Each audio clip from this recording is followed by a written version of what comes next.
इतनी शांत और सरल स्वभाव की माता सीता ने क्यों दिया इन 5 लोग को इतना भयंकर श्राप जिसे आज भी भोग रहे हैं ये लोग। नमस्कार दोस्तों, आपको हमारे चैनल शिवाय में स्वागत है।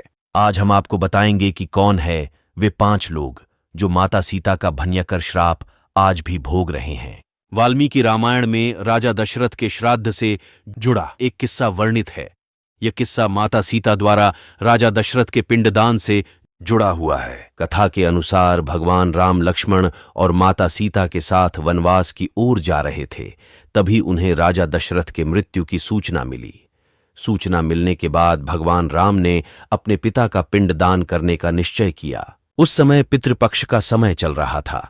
भगवान राम माता सीता और लक्ष्मण के साथ श्राद्ध करने के लिए गया धाम पहुंचे। श्राद्ध की विधि में प्रयोग होने वाली आवश्यक सामग्री को जुटाने के लिए भगवान राम और लक्ष्मण नगर की ओर चले गए। भगवान राम और लक्ष्मण को गए हुए काफी समय हो गया था, लेकिन दोनों में से कोई भी सामग्री लेकर पुनः श्राद्ध के स्थान पर नहीं पहुंचे और श्राद्ध का समय निकला जा रहा था। तभी राजा दशरथ ने स्वयं दर्शन दिए और पिंडदान करने के लिए कहा, तो माता सीता ने उन्हें उनके पुत्रों के आने तक प्रतीक्षा करने के लिए कहा। तब राजा दशरथ ने प्रतीक्षा करने से मना कर दिया और माता सीता से पिंडदान करने के लिए कहा। तब माता सीता ने गया जी के आगे फल्गु नदी के तट पर राजा दशरथ का पूरे विधि विधान से पिंडदान किया।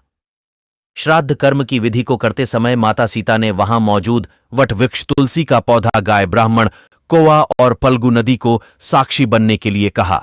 जब श्री राम लौट कर आए तब माता सीता ने उन्हें पूरा वृत्तांत बताते हुए श्राद्ध पूर्ण कर लेने की बात कही।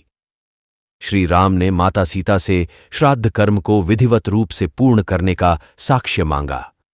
तब माता सीता ने साक्ष्य के रूप में वट वृक्ष, तुलसी का पौधा, कौवा, गाय, ब्राह्मण और फल्गु नदी से प्रमाण देने के लिए कहा।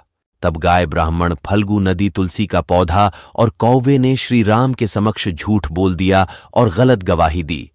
मात्र एक वट वृक्ष ने सत्य कहा और माता सीता द्वारा राजा दशरथ के पिंडदान की बात स्वीकारी। इसके बाद माता सीता ने राजा दशरथ का स्मरण कर उनसे ही अपने सत्य का साक्ष्य देने के लिए कहा। तब राजा दशरथ प्रकट हुए और उन्होंने माता सीता द्वारा पिंडदान करने की बात कही और माता सीता का सत्य सिद्ध हुआ। इसके बाद माता सीता ने झूठ बोलने पर 5 को श्राप दिया। फल्गु नदी को श्राप दिया कि वह केवल नाम की नदी रह जाएंगी, वह केवल पृथ्वी के नीचे ही बहेगी, ऊपर से सदैव सूखी रहेंगी। गाय को श्राप दिया कि तू पूज्य होकर भी लोगों का झूठा खाएगी। तुलसी के पौधे को श्राप दिया कि वह गया के मिट्टी में कभी नहीं उगेगी। ब्राह्मण को श्राप दिया कि गया के ब्राह्मण कभी संतुष्ट नहीं रहेंगे, वे सदैव दरिद्रता में ही रहेंगे। कौवे को श्राप दिया कि उनको अकेले खाने से कभी पेट नहीं भरेगा। अंत में माता सीता ने वट वृक्ष को सत्य बोलने पर वरदान दिया कि वह सुहाग का प्रतीक माना जाएगा। जो भी सुहागिन वट वृक्ष की पूजा कर पति की लंबी आयु के लिए प्रार्थना करेगी, उसकी पूजा सफल होगी। तो ये थे वो 5 प्राणी जिन्हें माता सीता ने क्रोध में दिया था भयंकर श्राप।